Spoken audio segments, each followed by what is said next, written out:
안녕하세요. 혼자 읽기 아까운 책의 김희경입니다. 제가 얼마 전에 이자람 씨의 판소리 공연을 봤는데 판소리가 대중적이지 않다고 생각했다가 그날 대극장을 꽉 채운 관객을 보고 또 그들이 보내는 열띤 환호 소리를 듣고 아주 깜짝 놀랐습니다. 이자람이라고 하는 젊은 소리꾼에게 감사한 마음도 들더라고요. 그이 덕분에 남녀노소가 다 한자리에 모여 전통 문화를 즐기는 모습이 그렇게 뿌듯하고 즐거울 수가 없더군요. 이자람 씨는 판소리 잘하는 소리꾼이면서 또 공연 연출도 하고 기획도 하는 아주 유능한 공연 문화 예술가이기도 하죠. 무엇보다 저는 그가 직접 만든 창작 판소리에 아주 감탄했는데요. 예전에 브레이트의 사천의 선한 사람들이라는 작품을 원작으로 한 사천가를 시작으로 해서 마르케스, 해밍웨이 이런 유명한 작가들의 작품을 판소리로 직접 만들고 불렀지요. 올 봄에는 눈이라는 제목의 신작 판소리를 공개했는데 안타깝게도 저는 피케팅에 실패해서 보질 못했지만 그 원작이 톨스토이의 주인과 하인이라는 중편이라는 걸 알고 그 작품을 구해봤어요. 우리나라에도 번역본이 있고요. 그리고 구텐베르크 프로젝트라고 하는 그 사이트에 영어로 된 영역본이 있어서 두 가지를 이렇게 비교하면서 봤거든요. 오늘 그 작품을 소개하려고 합니다. 주인과 하인은 톨스토이가 1895년에 발표한 후기작이에요. 그의 후기작들이 대체로 그렇듯이 도덕적인 사유, 사람이 어떻게 살아야 하는지에 대한 성찰을 보여주는 작품입니다. 계속 눈보라가 몰아치는 아주 혹독한 겨울 추위 속에서 주인과 하인이 길을 잃고 헤매는 모습이 그려지는데요. 그걸 보다 보면 답답하기도 하고 슬프기도 하고 그러다 또 과연 나는 지금 어떻게 살고 있나 하는 생각까지 하게 됩니다. 이 작품은 총 10장으로 구성이 되어 있어요. 1에서 10까지 번호가 붙어 있는데요. 작품이 길기 때문에 두 번에 걸쳐서 나눠 소개하려고 합니다. 그럼 오늘은 1장에서부터 4장까지 함께 감상해 보시죠.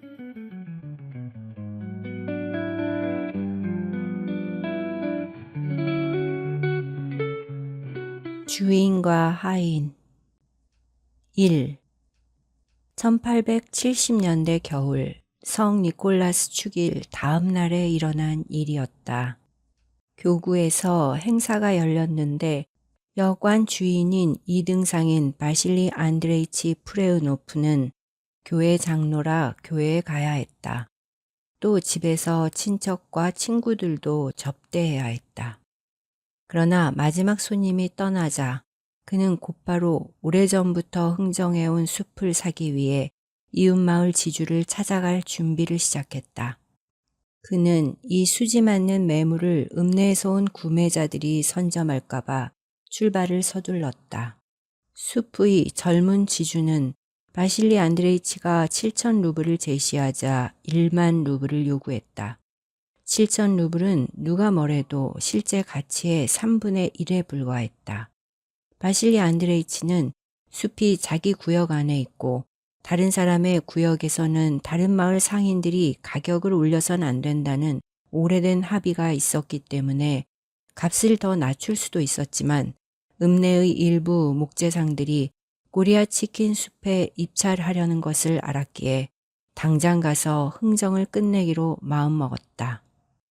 행사가 끝나자마자 그는 튼튼한 상자에서 700루블을 꺼내고 거기에 자신이 보관하고 있던 교회돈 2300루블을 더해 3000루블을 만들었다. 그러곤 지폐를 주의 깊게 세어 지갑에 넣은 뒤 서둘러 출발했다. 그날 바실리 안드레이치의 일꾼 중 유일하게 취하지 않은 니키타가 말을 매기 위해 달려갔다.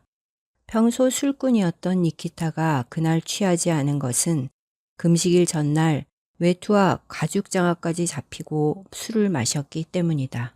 그날 이후 금주를 맹세한 그는 2달째 맹세를 지켰으며 축일 처음 이틀 동안 사방에서 벌어지는 보드카의 유혹에도 불구하고 여전히 금주를 지키고 있었다.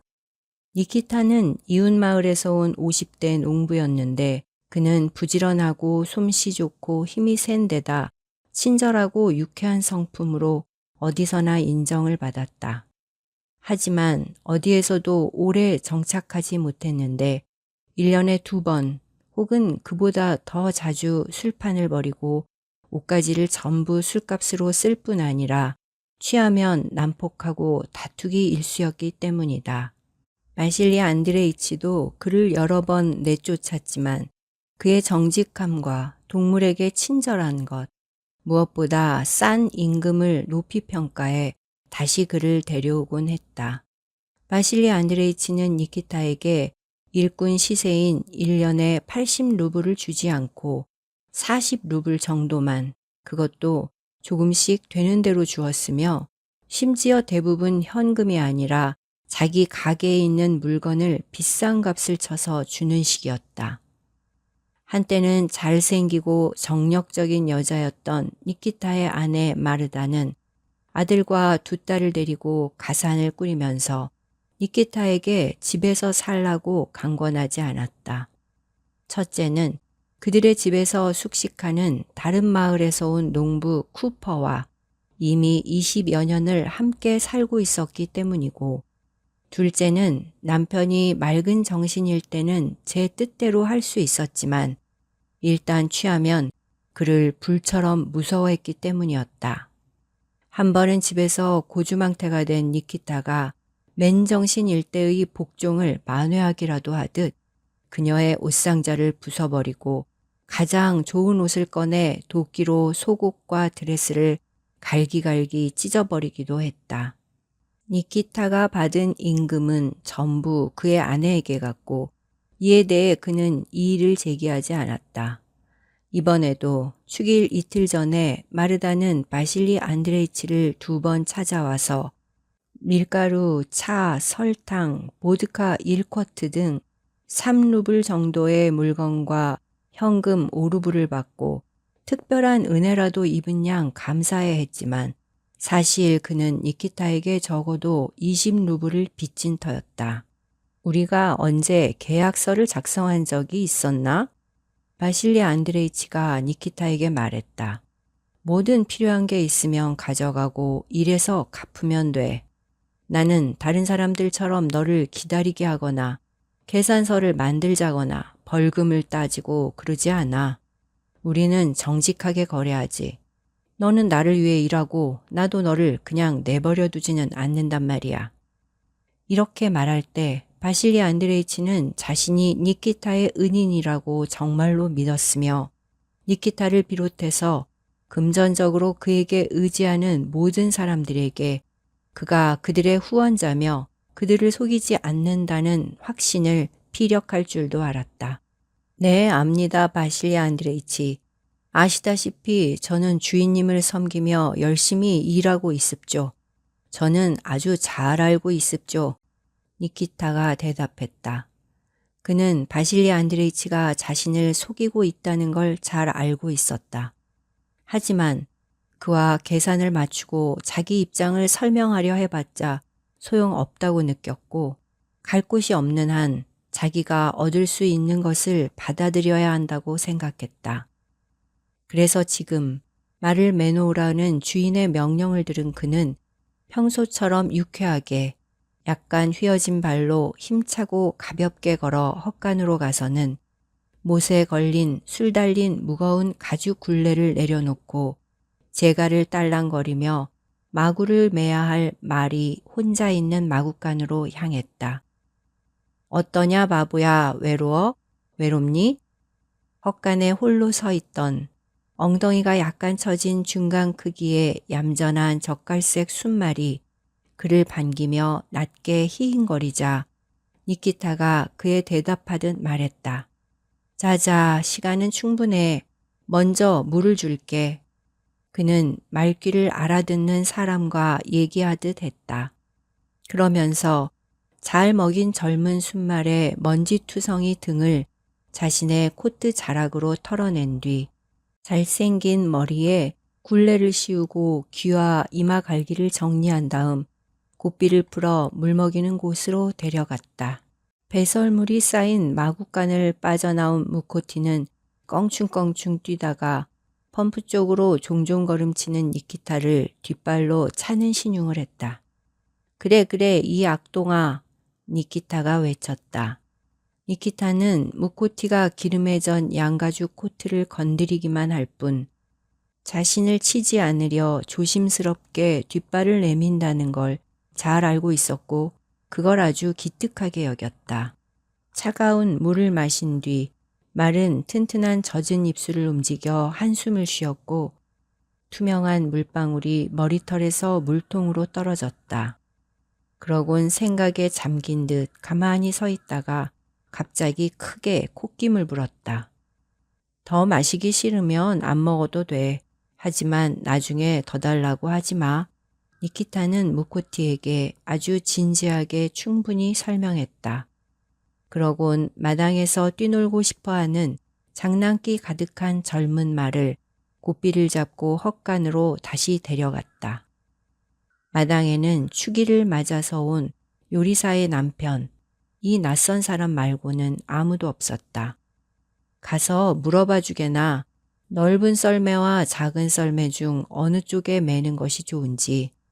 요리사의 남편은 함석 지붕 집으로 들어가더니 이내 작은 썰매에 매라고 답하면서 돌아왔다.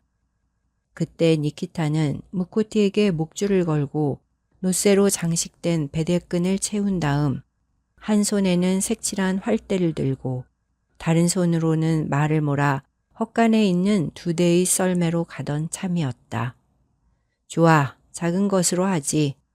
그렇게 말하면서 니키타는 항상 그를 물어뜯는 척하는 똑똑한 말을 활대 안으로 밀어넣고 요리사 남편의 도움을 받아 썰매에 매기 시작했다. 준비가 거의 다 끝나 고삐만 조정하면 되자 니키타는 남자에게 헛간에서 짚을, 창고에서 거친 천을 가져오라고 했다. 자, 이제 됐어. 자자, 그렇게 곤두세울 것 없어. 니키타는 요리사의 남편이 가져온 갓 타작한 귀리 짚을 썰매에 꾹꾹 눌러 담으며 말했다. 이제 자루를 이렇게 펴고 그 위에 천을 깔아주자고. 그렇게 하면 편안히 앉을 수 있지. 그는 말한 대로 행동에 옮기면서 집 위에 천을 둥글게 접어 자리를 만들었다. 고맙소 친구. 둘이 함께하면 항상 일이 더 빨리 되는 법이지. 노스의 고리에 가죽 고삐들을 모아진 니키타는 마부석에 앉아서 마당의 얼어붙은 거름더미를 넘고 싶어 안달난 말을 몰고 문으로 향했다. 니키타 아저씨, 나 좀 봐. 아저씨, 아저씨. 새된 목소리가 외쳤다. 검은 양가죽 코트에 새 흰색 펠트 부츠와 방한모를 쓴 7살 소년이 허둥지둥 집에서 마당으로 뛰어나왔다. 나도 갈래. 소년은 외투를 채우며 달려오면서 외쳤다. 그래요. 이리 오세요, 도련님. 니키타는 썰매를 멈추고 창백하고 말랐지만 지금은 기쁨으로 환히 빛나는 주인집 어린아들을 태우고 거리로 나섰다. 2시가 넘었다. 바람이 많이 불고 흐린 데다 영하 10도가 넘는 추운 날이었다. 하늘은 어둡고 낮은 구름이 깔려 있었다. 마당은 조용했지만 거리에선 바람이 더 매섭게 느껴졌다. 이웃 창고에서 쓸려 내려온 눈이 목욕탕 옆 구석에서 소용돌이 쳤다. 니키타가 마당을 나와 말머리를 집 쪽으로 돌리기도 전에 벌써 바실리 안드레이치가 담배를 입에 물고 허리 아래 띠를 단단히 두른 양가죽 코트를 입은 채 집 앞 현관에서 나왔다. 그는 펠트 장화의 가죽 밑창 아래서 삐걱거리는 단단한 눈을 밟으며 계단 위에서 멈춰 섰다. 마지막 한 모금을 빤 뒤 그는 담배를 던져 밟아 끄고는 콧수염 사이로 연기를 내뿜으며 말이 다가오는 걸 곁눈질로 보았다. 그리곤 입김에 옷깃이 젖지 않도록 콧수염만 빼고 깨끗하게 면도한 불그스레한 얼굴 양쪽의 양가죽 옷깃을 접어넣었다. 저 봐, 녀석이 벌써 타고 있군. 그는 썰매를 탄 어린 아들을 보고 외쳤다. 바실리 안드레이치는 손님들과 마신 보드카 때문에 흥분한 상태라 그가 가진 모든 것과 그가 한 모든 일에 평소보다 더 큰 기쁨을 느꼈다. 늘 자신의 상속자라고 생각한 아들의 모습이 지금 그에게 커다란 만족감을 주었다. 그는 눈을 가늘게 뜨고 긴 이를 드러낸 채 아들을 바라보았다. 마르고 창백한 그의 아내는 임신한 몸에 머리와 어깨를 숄로 감싸 눈만 빼고 얼굴은 보이지도 않는 모습으로 남편을 배웅하려고 현관에 서 있었다. 정말이지 니키타를 데려가세요. 그녀는 문 밖으로 나오며 소심하게 말했다. 바실리 안드레이치는 대답하지 않았다. 그녀의 말에 짜증이 나서 그는 얼굴을 찌푸리며 침을 뱉었다. 당신에게는 돈이 있잖아요. 그녀는 똑같이 애원하는 목소리로 계속했다. 날씨가 더 나빠지면 어떡해요. 제발 그를 데려가세요. 뭐야? 내가 안내자가 필요할 만큼 길을 모른단 말이야? 바실리 안드레이치는 평소 흥정하는 상대와 얘기할 때처럼 부자연스럽게 입술을 꼭 다물면서 한마디 한마디 또렷하게 발음하며 소리쳤다. 정말 그를 데려가야 해요. 제발 부탁이에요. 아내가 숄로 머리를 꼭꼭 싸매면서 되풀이에 말했다. 거머리처럼 들러붙는군. 대체 어디로 데려가란 거야? 전 준비됐습니다, 바실리 안드레이치. 니키타가 유쾌하게 말했다. 그런데 제가 없는 동안 말들에게 먹이를 줘야 해요. 그는 주인의 아내를 돌아보며 덧붙였다. 내가 돌볼게, 니키타. 세면에게 말할게. 여주인이 대답했다. 그럼 바실리 안드레이치, 저도 갈까요? 니키타가 결정을 기다리며 말했다. 할망구 기분을 맞춰줘야겠지. 하지만 가려면 더 따뜻한 외투를 입는 게 좋을 거야. 바실리 안드레이치는 겨드랑이 아래와 등은 찢어지고 기름투성이에다 수십 년간 온갖 것에 시달려서 가장자리가 다 닳아버리고 모양이 망가진 니키타의 짧은 양가죽 코트를 보면서 다시 미소를 지었다. 이봐 친구, 와서 말 좀 잡아주게. 니키타가 마당에 있던 요리사의 남편에게 소리쳤다. 아니야, 내가 할래. 내가 할 거야.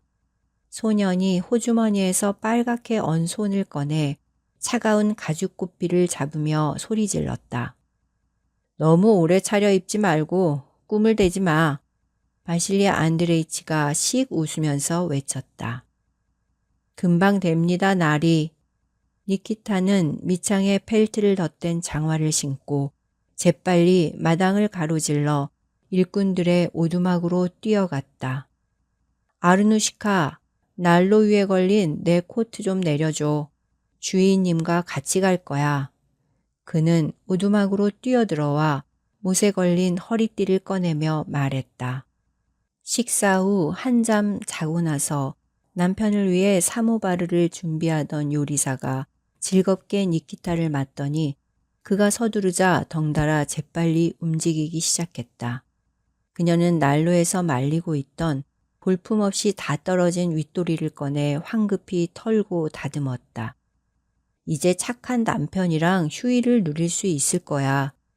인정 많고 예의 바른 니키타는 혼자 있는 사람에겐 언제나 말을 건네곤 했다. 그는 낡은 허리띠를 두르고 숨을 들이마셔 야윈 배를 더 끌어당긴 뒤 양가죽 외투 위로 최대한 졸라맸다. 이제 됐어. 그는 허리띠 끝을 허리에 밀어 넣으면서 이번엔 요리사가 아니라 허리띠를 향해 말했다. 이제 풀리지 않을 거야. 그러곤 팔을 편히 움직일 수 있게 어깨를 올렸다 내렸다 한 다음 양가죽 위에 웃옷을 걸치고 두 팔이 편하도록 등을 힘껏 구부렸다가 겨드랑이 밑을 쿡쿡 두드리고 선반에서 가죽을 씌운 벙어리 장갑을 꺼냈다. 다 됐다. 잠깐만, 발을 감싸는 게 좋겠어, 니키타. 장화가 아주 형편없어. 니키타는 갑자기 깨달은 듯 멈칫했다. 그래, 그래야지. 하지만 이대로도 괜찮을 거야. 멀지도 않으니까. 그는 마당으로 달려나갔다. 춥지 않겠어, 니키타? 그가 썰매로 다가오자 여주인이 말했다. 춥냐고요? 아니요, 따뜻합니다. 니키타는 발이 덮이도록 썰매 앞부분까지 짚을 밀어 올리고 좋은 말에게는 쓸 일이 없는 채찍을 썰매 밑에 실으면서 대답했다. 모피코트를 두 벌이나 겹쳐 입은 바실리 안드레이치는 이미 썰매에 타고 있었다. 둥글린 썰매폭을 넓은 등으로 거의 다 채운 그가 꽃비를 잡고 말을 몰았다. 니키타는 썰매가 출발함과 동시에 올라타서는 한쪽 다리를 가장자리에 걸치고 왼편 앞쪽에 자리를 잡았다. 2. 착한 말은 가볍게 소리를 내면서 썰매를 끌고 마을을 가로지르는 매끈하게 얼어붙은 도로를 활기차게 달렸다. 저 녀석 좀 봐. 채찍을 줘, 니키타. 바실리 안드레이치가 썰매 뒤편에 매달려 있는 상속자의 모습을 보고 즐거워하며 외쳤다. 너 때려준다. 엄마한테 가, 이놈아. 아이가 뛰어내렸다. 말은 보폭을 넓히더니 갑자기 발을 바꾸며 빠르게 달려갔다. 바실리 안드레이치가 살던 크레스코보이 마을엔 집이 6채 있었다. 마을 맨 끝에 있는 대장간을 지나자마자 그들은 바람이 생각보다 훨씬 더 세다는 걸 알았다. 길은 거의 보이지 않았다. 썰매들이 남긴 흔적은 금세 눈으로 덮였고 길은 다른 땅보다 높다는 사실로만 구분할 수 있었다. 들판에선 눈이 소용돌이치고 하늘과 땅이 만나는 지평선은 가늠할 수 없었다. 평소 선명하게 보이던 체리아 치킨 숲도 지금은 눈보라 사이로 가끔 희미하게 모습을 드러낼 뿐이었다.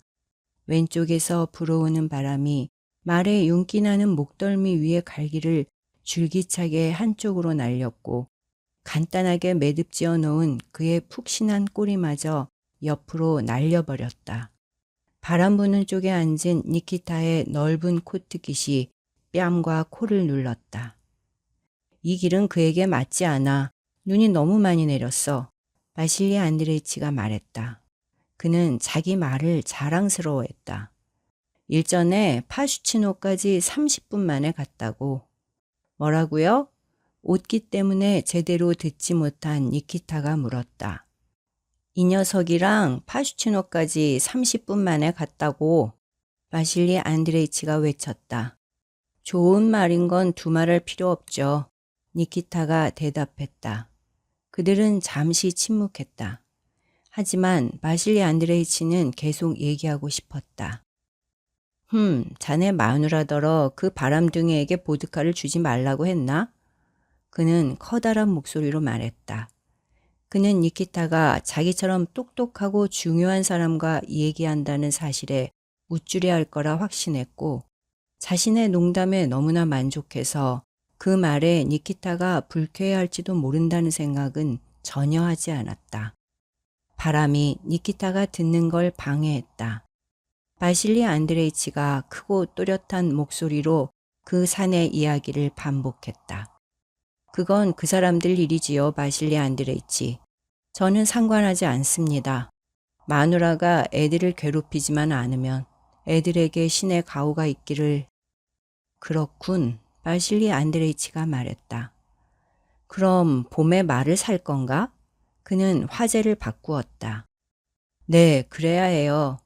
니키타가 옷깃을 세우고 주인 쪽으로 몸을 기울이며 대답했다. 이제 대화가 흥미로워졌고 그는 한마디도 놓치고 싶지 않았다. 사내 애가 컸어요. 걔가 직접 쟁기질을 시작해야 하는데 언제까지나 빌려 쓸 수는 없죠. 그가 말했다. 그럼 어때? 그 엉덩이가 좀 마른 말을 가져가지. 특별히 비용을 더 달라고는 안 할 테니까. 바실리 안드레이치는 흥분해서 그의 정신력을 전부 집중시킬 수 있는 그가 가장 좋아하는 일, 돈 거래를 시작했다. 하지만 제게 15루블만 빌려주신다면 마시장에 가서 사겠어요. 니키타는 주인이 자기에게 억지로 떼어넘기려는 엉덩이가 말라빠진 말이 아무리 비싸게 보더라도 겨우 20루블 남짓밖에 되지 않는 놈이지만 바실리 안드레이치가 물려준다면 적어도 25루블로는 계산할 작정이라는 것. 또 그렇게 되었을 경우 반년치 봉급은 받을 수 없게 된다는 걸 뻔히 알고 있으므로 이렇게 대답했다. 그렇지만 그놈은 꽤 좋은 말이야. 나는 내일처럼 너를 생각한다고. 정말 양심적이란 말이야. 이 프레은호프는 남에게 손해를 끼치는 일은 하지 않아. 내일이야 어떻게 되든 상관없지. 다른 사람들과는 좀 다르다고. 정말이야. 그는 흥정 상대를 속여 넘길 때 항상 한음 소리를 내질렀다. 그건 좋은 말이야. 그야 물론 그렇고 말고요. 니키타는 그렇게 말하며 한숨을 푹 내쉬면서 이젠 더 들을 필요는 없다고 생각해 깃을 누르고 있던 손을 놓았으므로 깃은 곧 그의 귀와 얼굴을 덮어버렸다. 두 사람은 반 시간쯤 말없이 말을 몰았다. 바람은 외투의 찢어진 구멍에서 니키타의 옆구리와 팔 사이로 불어들어왔다. 니키타는 몸을 웅크리고 자기의 입을 덮고 있는 깃 속에서 숨을 쉬고 있어서 춥지 않았다. 그건 그렇고 어때? 카라무이 세보를 지나가는 편이 좋아? 그렇지 않으면 질러서 가는 편이 좋아? 바실리 안드레이치가 물었다. 카라무이 세보를 지나가는 길은 잘 만들어진 도로 표지판이 두 줄로 서 있으며 몇 번이나 다녀 익숙한 길이었으나 도는 편이었다. 질러서 가면 가깝기는 하지만 그쪽은 사람이 많이 다니지 않고 표지판도 없었으며 가끔 있다고 해도 매우 허술한 것이어서 틀림없이 눈 속에 파묻혔을 것이었다. 니키타는 고개를 약간 기웃거렸다. 카라무이 세보 쪽으로 가는 게 멀기는 해도 다른 쪽으로 가는 것보다 길이 좋을 것 같습니다. 질러서 가더라도 움푹 파인 곳을 제대로 빠져나가기만 하면 그 다음 숲 같은 건 편하지 않나? 질러서 가려고 생각하고 있던 바실리 안드레이치가 말했다. 그럼 날이 좋으신 대로 하십시다. 니키타가 대답했다. 바실리 안드레이치는 자기 생각대로 400~500m쯤 가서 아직 드문드문 마른 잎을 달고 있는 키 큰 떡갈나무가 바람에 시달리며 서 있는 근처에서 왼쪽으로 구부러졌다. 방향이 바뀌었으므로 바람이 거의 정면에서 불어닥쳤고 하늘에서는 눈이 떨어졌다. 실리 안드레이치는 말을 몰면서 볼을 부풀게 해 후후 하고 밑으로부터 콧수염으로 입김을 불어올렸다. 니키타는 꾸벅꾸벅 졸기 시작했다. 그들은 이렇게 말없이 10분 정도 갔다. 그때 느닷없이 바실리 안드레이치가 무슨 말인가 이야기를 시작했다. 네? 뭐라고쇼? 니키타가 깜짝 놀라 눈을 뜨며 물었다. 바실리 안드레이치는 대답하지 않고 몸을 굽히기도 하고 뒤를 돌아보기도 하면서 말이 달리는 앞쪽을 바라보고 있었다. 말은 다리와 목덜미에 땀을 흘려서 털이 뒤엉킨 채 보통 걸음으로 걷고 있었다. 뭐라고쇼 나리? 니키타가 되풀이해서 물었다. 뭐라굽쇼? 뭐라굽쇼? 바실리 안드레이치는 화난 듯이 하인의 흉내를 냈다. 사실은 말이야, 표지판이 보이지 않는다고. 틀림없이 길을 잘못 들은 것 같아. 그렇다면 잠깐만 기다려 주십시오. 제가 길을 찾아내 드립지요. 니키타는 그렇게 말한 다음 썰매에서 가볍게 뛰어내려 집 밑에서 채찍을 꺼내더니 자기가 앉아있던 쪽에서 왼쪽으로 갔다. 곳곳에 눈이 무릎까지 쌓여 그의 장화를 파묻었다. 니키타는 사방으로 돌아다니며 발과 채찍으로 더듬어 보았다. 그러나 길은 아무 데도 없었다. 이봐, 어때? 니키타가 썰매 쪽으로 돌아오자 바실리 안드레이치는 이렇게 물었다. 이쪽으로는 길이 없습니다. 이번엔 저쪽으로 가봐야겠는데요? 저기 저 앞에 뭔가 검은 것이 보이니 가보고 오게. 바실리 안드레이치가 말했다. 니키타는 검게 보이는 곳으로 다가갔다. 그것은 가을 곡식에 씨를 뿌린 땅이 눈 위로 드러나 눈을 물들여서 검게 보이는 것이었다. 오른쪽으로도 조금 다녀본 니키타는 주인 곁으로 돌아와 몸과 장화의 눈을 털고 나서 썰매 속으로 들어와 앉았다. 오른쪽으로 가야 되겠습니다. 좀 전까지는 바람이 왼쪽에서 불었지만 지금은 얼굴에 정면으로 불어닥치고 있으니까요. 그는 잘라 말했다. 바실리 안드레이치는 하인의 말을 쫓아 오른쪽으로 진로를 바꾸었다. 그러나 길은 여전히 발견되지 않았다. 주인과 하인은 이런 식으로 한참 동안 썰매를 타고 돌아다녔다. 바람은 여전히 강하게 불었으며 눈도 멎지 않았다. 날이 우리는 길을 완전히 잘못 들었습니다. 니키타는 느닷없이 마치 그렇게 된 걸 기뻐하는 듯한 말투로 말했다. 저건 뭘까요? 그는 눈 속에서 삐져나온 감자의 검은 잎을 가리키며 이렇게 말했다.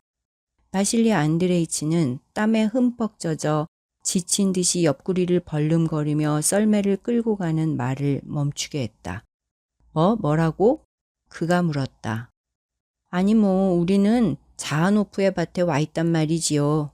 이게 도대체 어떻게 된 노릇인지 이상한 곳에 와 있군요. 거짓말이겠지. 바실리 안드레이치가 고함치듯 말했다. 천만에요. 거짓말이 아닙니다. 날이 정말입니다. 니키타가 대답했다. 썰매를 타고 있어도 저는 감자밭 위를 가고 있다는 것을 알거든요. 저기 퇴비장이 있습니다만 저건 감자 잎사귀를 모아놓은 것입니다. 자하노프의 목장임에 분명해요. 이런 이상한 곳으로 와버렸군. 바실리 안드레이치가 말했다. 어떻게 하면 좋지? 이렇게 된 바엔 똑바로 가보는 거죠. 그 길밖에는 다른 방법이 없습니다요. 이렇게 밀고 나가면 어디로든지 나갈 수 있을 테니까요. 니키타가 말했다. 자하노프네 집까지는 나가지 않더라도 나리의 어느 농장으로든지 나가게는 되겠죠. 바실리 안드레이치는 니키타의 말대로 말을 몰았다. 주인과 하인은 이렇게 꽤 오랫동안 썰매를 타고 갔다. 때로는 밖으로 드러난 가을 곡식이를 지나가면 썰매가 얼어붙은 흙덩어리에 부딪혀 소리를 냈다. 때로는 어디를 쳐다보아도 한결같이 희기만 해서 아무것도 보이지 않는 평탄하고 깊고 깊이 쌓인 눈 속으로 들어가는 때도 있었다. 눈은 위에서만 내리는 것이 아니고 때때로 밑으로부터 치 올라왔다. 말도 완전히 지친 듯 땀으로 온몸의 털이 뒤엉키고 고드름으로 뒤덮여서 달리지를 못하고 천천히 보통 걸음으로 걷고 있었다. 그런데 갑자기 말이 쿵 하고 쓰러지더니 물 웅덩이인지 도랑 같은 곳에 무릎을 꿇었다. 바실리 안드레이치는 말을 세우려고 했다. 니키타가 주인을 향해 고함치듯 말했다. 말을 세울 필요 없습니다. 길을 잘못 들어 빠져버린 것이니까 어서 빠져나와야 합니다. 저 보세요. 귀여운 놈이란 말이야. 자자 친구야. 그는 썰매에서 뛰어내려 자기도 도랑 속으로 들어가면서 말을 보고 힘찬 목소리로 외쳤다. 말은 죽을 힘을 다해 둑 위로 올라왔다.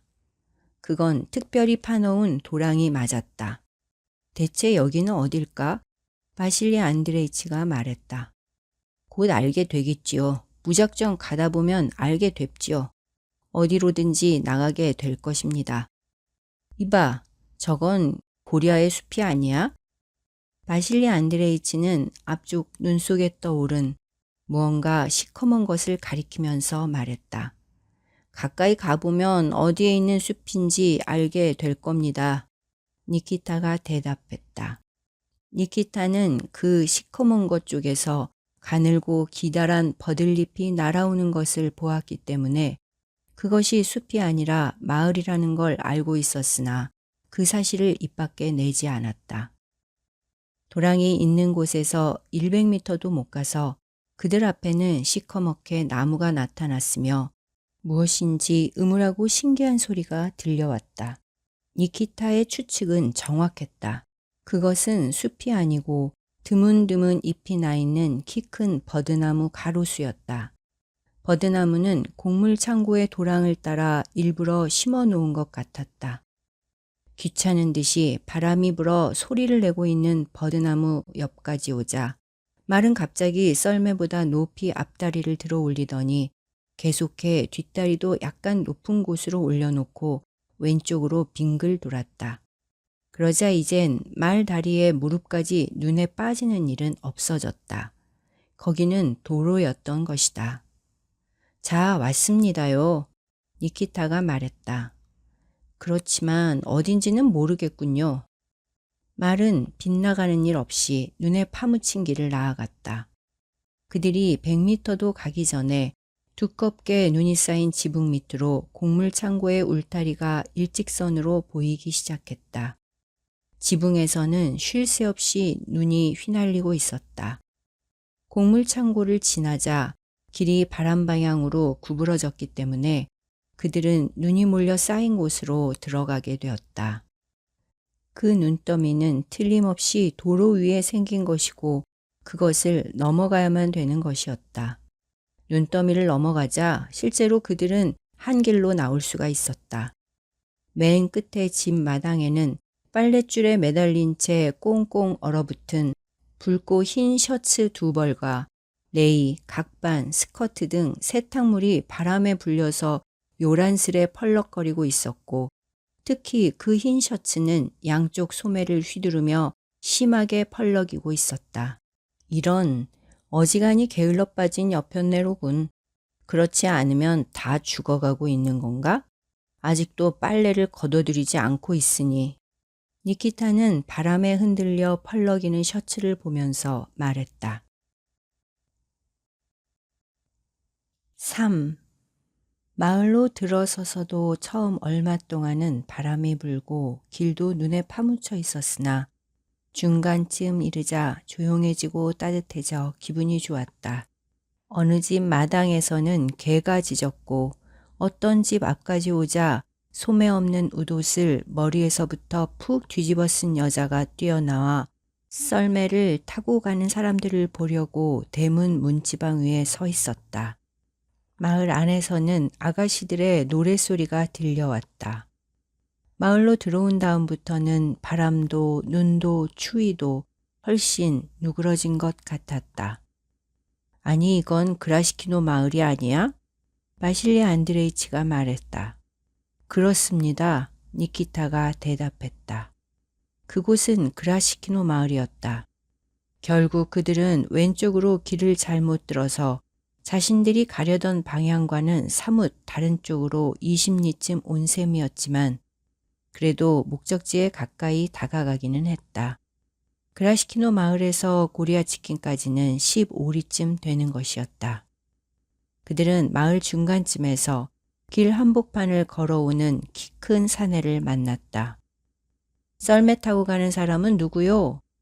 사내는 말을 세우면서 고함쳤으나 그가 바실리 안드레이치라는 것을 알자 곧 두 손으로 썰매채를 붙잡고 마부자리에 올라앉았다. 그는 바실리 안드레이치도 낯익은 이사이라는 농부로 이 근처에서는 말 도둑의 두목으로 유명한 인물이었다. 바실리 안드레이치 날이 이런 날씨에 대체 어디 가시는 겁니까? 이사이가 술 냄새를 풍기며 말했다. 고리아치킨에 가는 길이라네. 그렇다면 엉뚱한 곳으로 오셨군요. 마라우 쪽으로 가지 않으면 안 될 텐데요. 안 될 텐데요 정도가 아니란 말이야. 사실 길을 잘못 들었단 말일세. 바실리 안드레이치가 말을 세우면서 말했다. 이 말 참 좋은데요.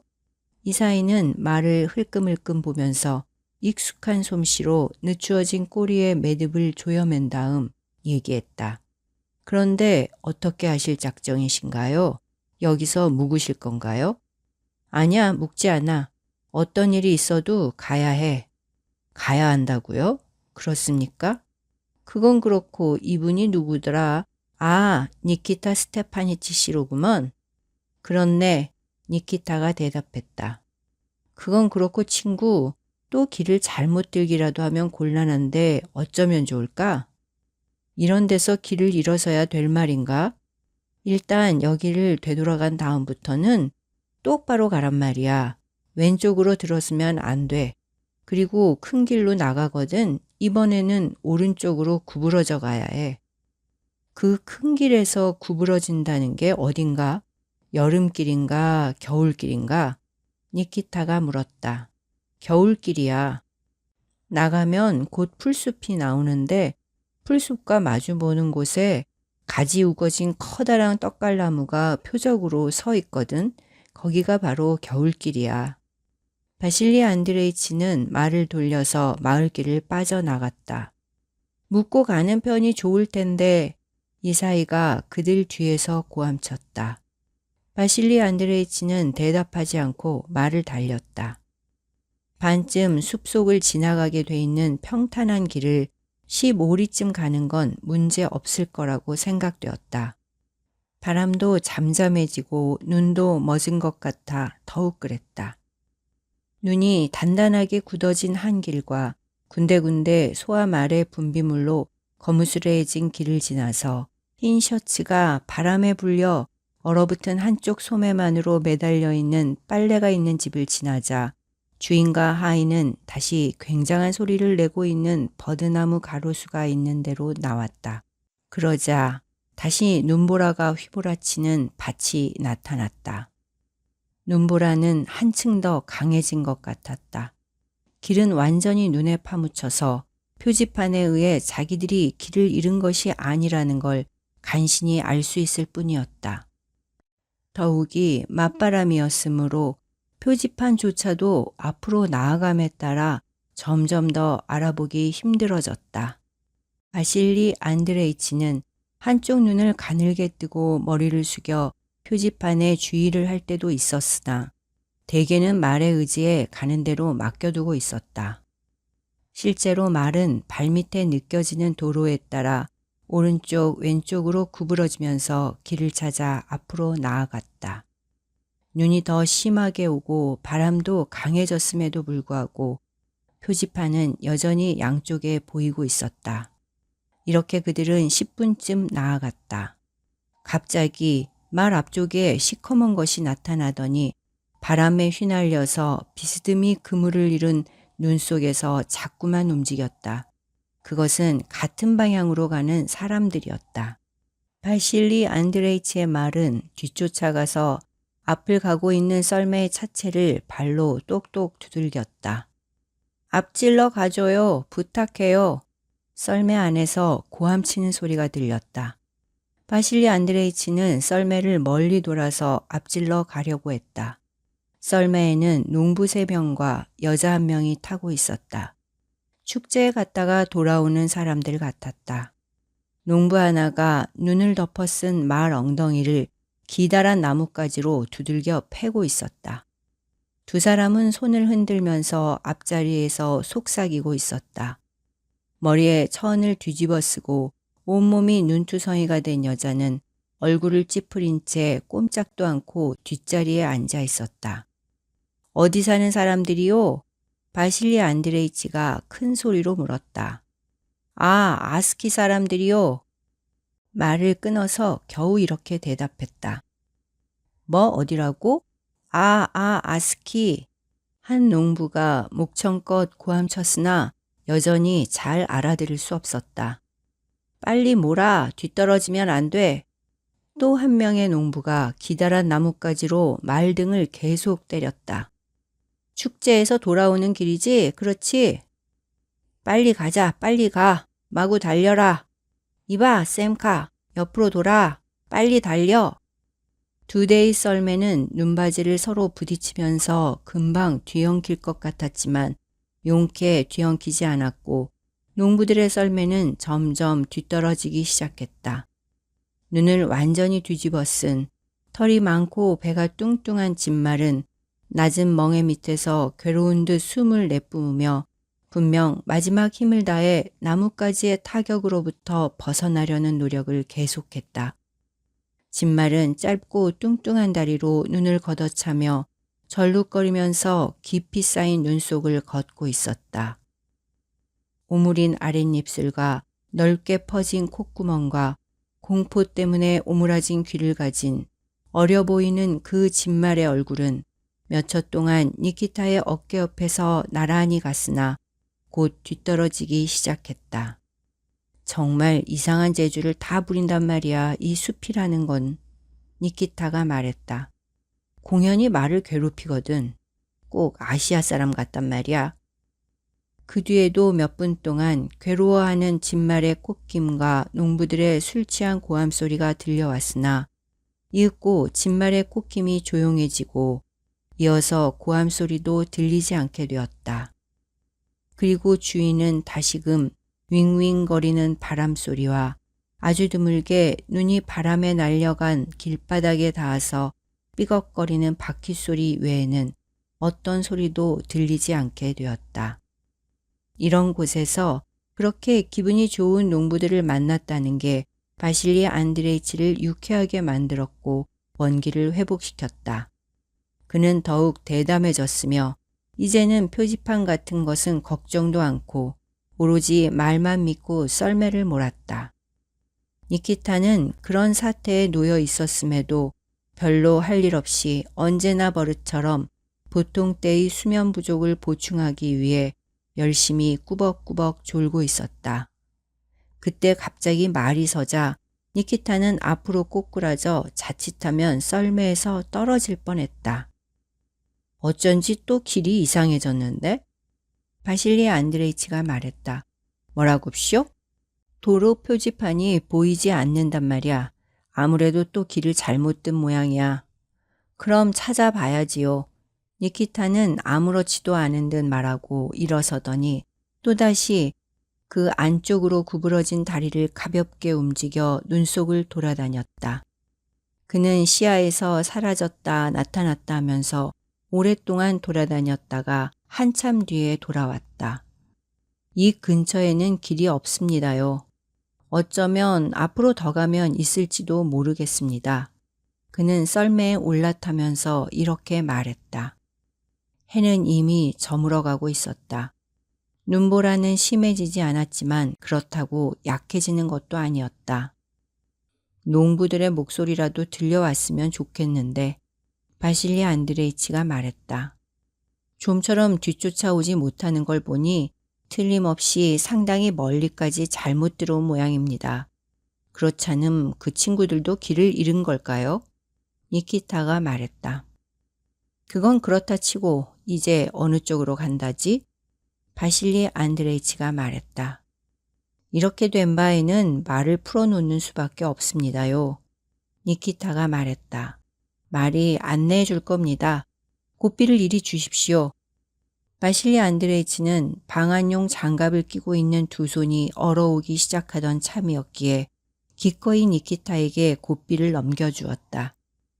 니키타는 고삐를 잡자 사랑하는 말의 지혜를 믿고 고삐를 움직이지 않고 그저 가볍게 쥐고 있을 뿐이었다. 영리한 말은 때로는 이쪽 귀를 때로는 저쪽 귀를 이쪽 저쪽으로 돌리면서 조금씩 방향을 바꾸기 시작했다. 그저 침묵을 지켜야 합죠. 니키타가 덧붙였다. 보고 계십시오. 말이 하는 짓을. 자, 가자, 가자. 됐어. 그렇지, 그대로 가. 옳지. 바람이 등 뒤에서 불어왔기 때문에 약간 따뜻함을 느낄 수 있었다. 어떻습니까? 영리한 놈이지 뭡니까? 니키타는 말에 대해 만족을 느끼면서 계속했다. 키르기스 말은 힘은 세지만 바보지요. 이놈 길 찾는 능력은 어떻습니까? 이놈은 1km 앞의 일을 다 느낄 수 있어요. 반 시간도 채 지나기 전에 앞쪽에 무엇인가 시커먼 것이 숲인지 마을인지가 보이기 시작했으며 오른쪽에 다시 도로 표지판이 나타났다. 그들은 다시 큰 길로 나온 것이었다. 또 그라시키노에 온 것이 아닐까?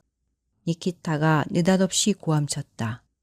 그들 왼쪽에는 눈이 바람에 날려서 떨어지고 있는 곡물 창고가 서 있었고 그 앞에는 셔츠며 속옷 같은 얼어붙은 세탁물들이 빨랫줄에서 여전히 바람에 흔들리고 있었다. 또다시 그들은 마을길로 들어섰다. 다시 조용하고 따뜻하고 기분이 좋아졌다. 분비물 투성이인 거리가 보이기 시작하자 사람들 소리, 노랫소리, 그리고 개가 짖는 것이었다. 벌써 여기저기 창문에는 등불이 반짝거리기 시작했을 만큼 어두워지고 있었다. 거리의 중간쯤까지 오자 바실리 안드레이치는 커다란 집 쪽으로 말머리를 돌리고 입구 층계 옆에 말을 세웠다. 니키타는 눈으로 덮인 밝은 창문 옆으로 걸어가서 채찍자루로 창을 두드렸다. 누구시오? 니키타의 노크에 응해 이렇게 외치는 소리가 들렸다.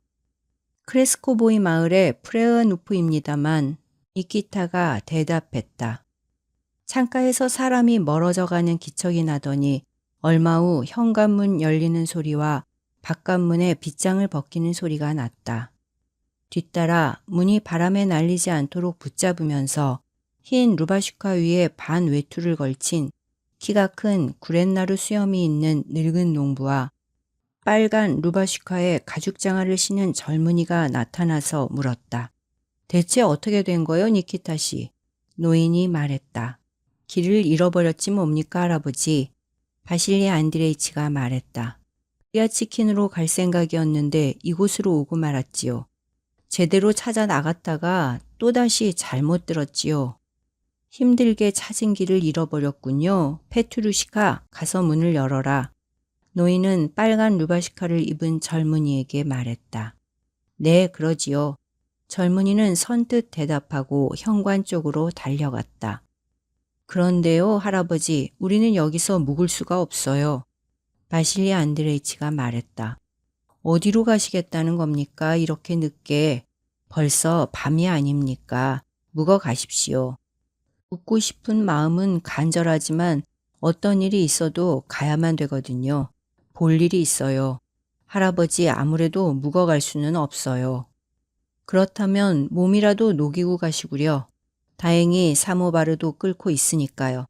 자, 어서 들어오시오. 노인이 말했다. 지금보다 더 어두워지지는 않을 거고 달이 뜨면 더 밝아질지도 모르니까.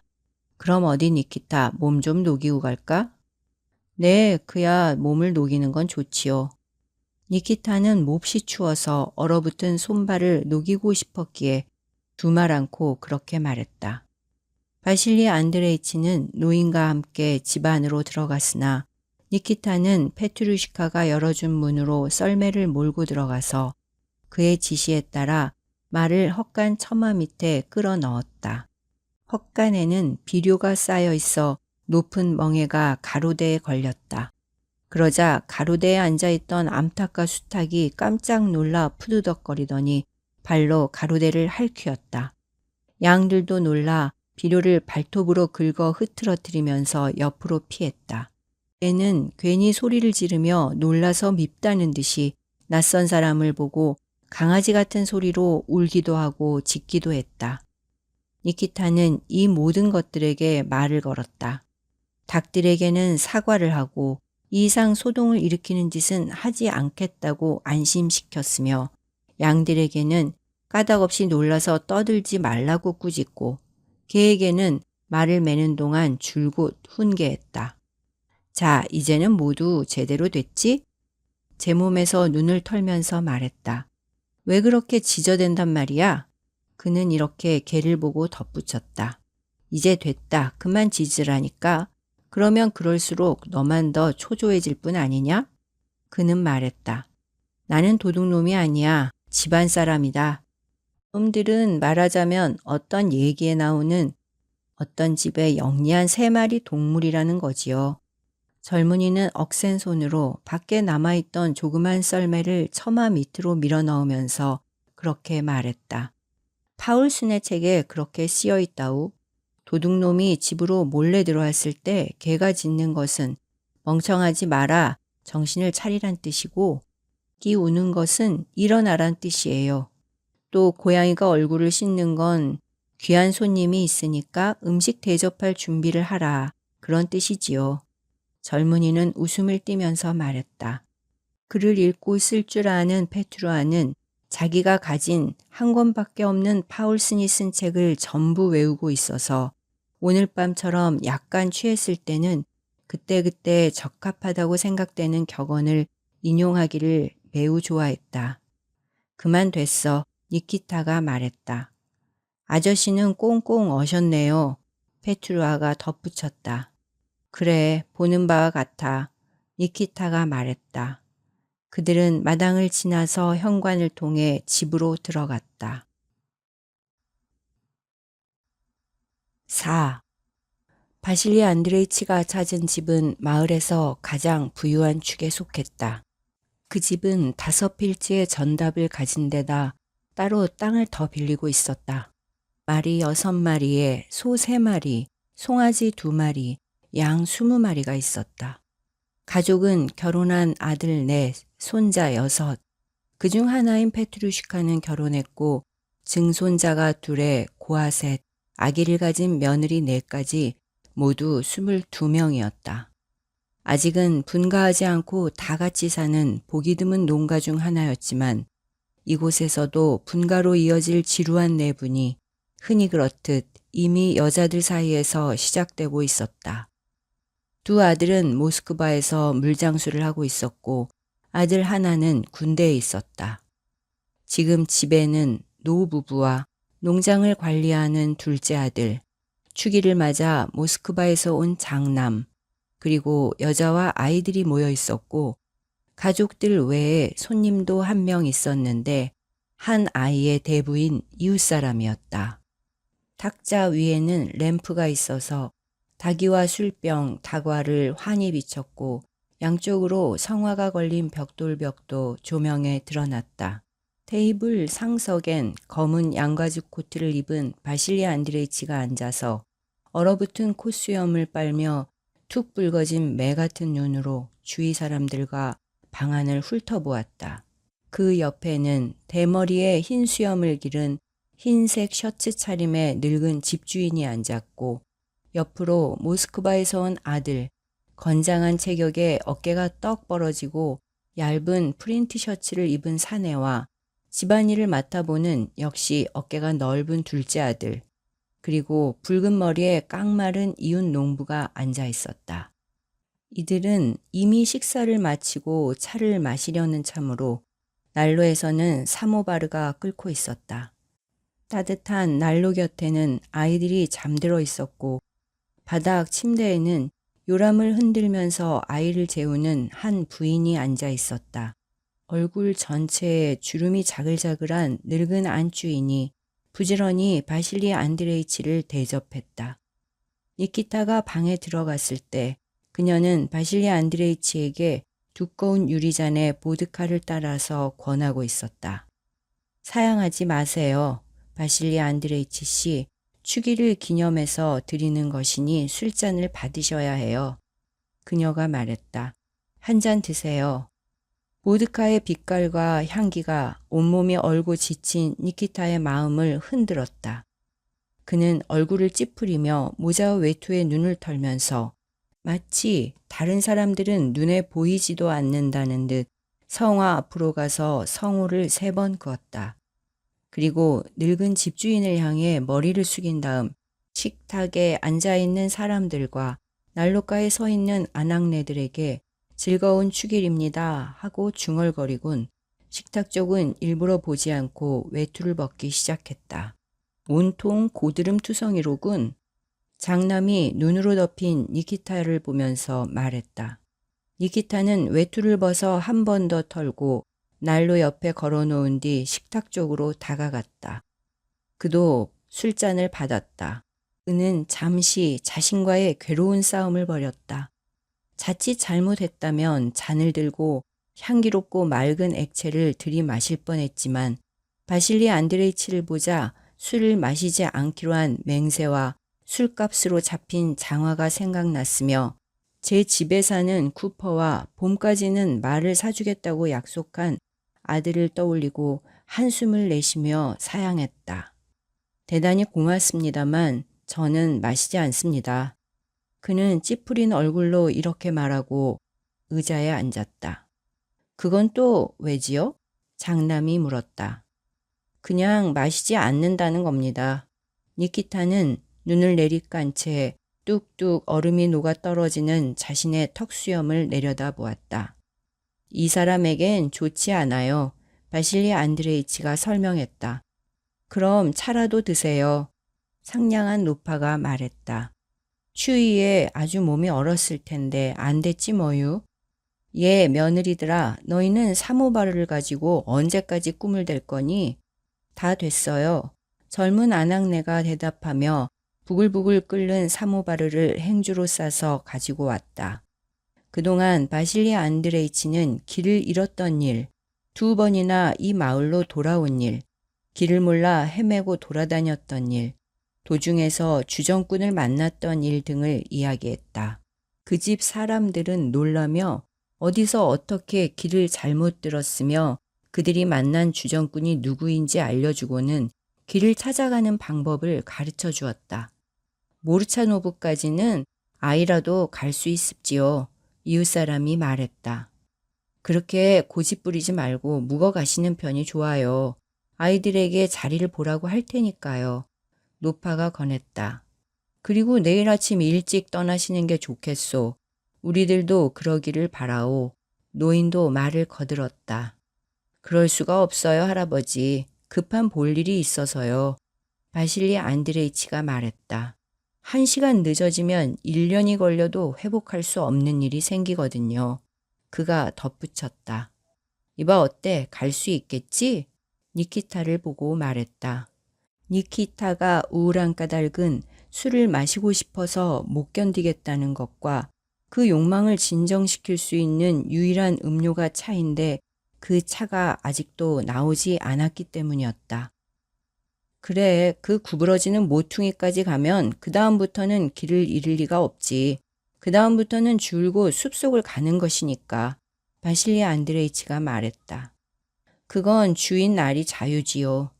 가야만 한다면 말이에요. 니키타는 찻잔을 받아들면서 얘기했다. 그럼 차를 마시고 나서 떠나볼까? 니키타는 아무 말 하지 않고 그저 고개를 끄덕였다. 그리곤 차를 조심스레 조그만 접시에 나눠놓고 숱한 노동으로 언제나 부어있는 손으로 녹이기 시작했다. 그리고 잠시 뒤 조그만 설탕 조각을 씹으면서 그 집 사람들에게 인사했다. 모쪼록 건강하시기를 빕니다. 그는 따뜻한 액체를 들이마셨다. 그 구부러지는 모퉁이까지 누구든 데려다 주셨으면 고맙겠는데 바실리 안드레이치가 말했다. 네, 그 정도는 쉬운 일입니다. 장남이 대답했다. 페트루아가 모퉁이까지 발에다 드릴 겁니다. 그럼 부탁드릴까요? 물론 사례는 하겠습니다.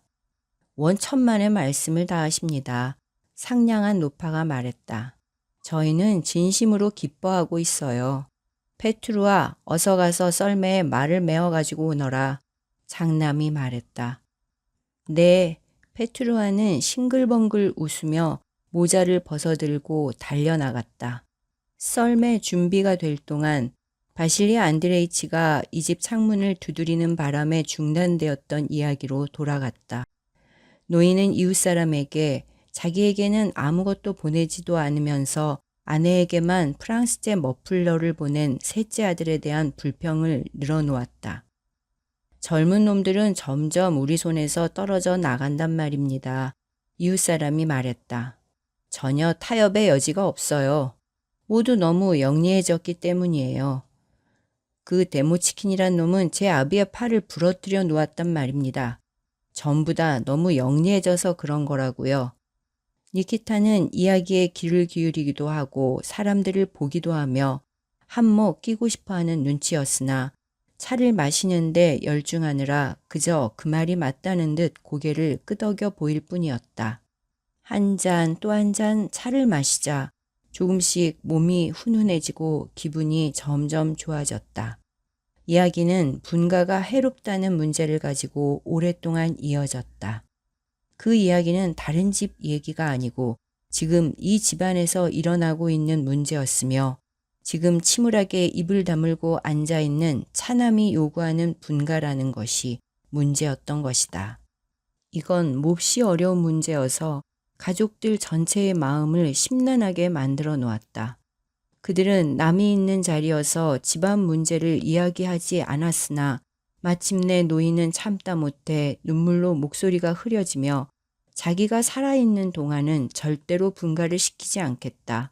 다행히도 지금은 이렇게 집도 지키고 살지만 일단 분가를 시키면 모두들 거지가 되고 말 거라고 말을 꺼냈다. 마트베이의 집을 보란 말이야. 결국 그렇게 되지 않았니? 이웃사람이 말했다. 제대로 사는 집이었는데 분가가 뭔가를 하더니 글쎄 빈털터리가 되고 말았지 뭡니까? 내 놈도 그렇게 되고 싶단 말이지? 노인은 아들을 보고 말했다. 아들은 아무 대꾸도 하지 않았다. 서먹서먹한 침묵이 퍼졌다. 침묵을 깨트린 것은 벌써 말을 준비해놓고 방으로 돌아와 있던 항상 웃는 얼굴을 한 페트루아였다. 파울슨에도 그런 비유가 있어요. 그가 말했다. 준비는 다 됐습니다. 준비가 되었으면 떠나볼까?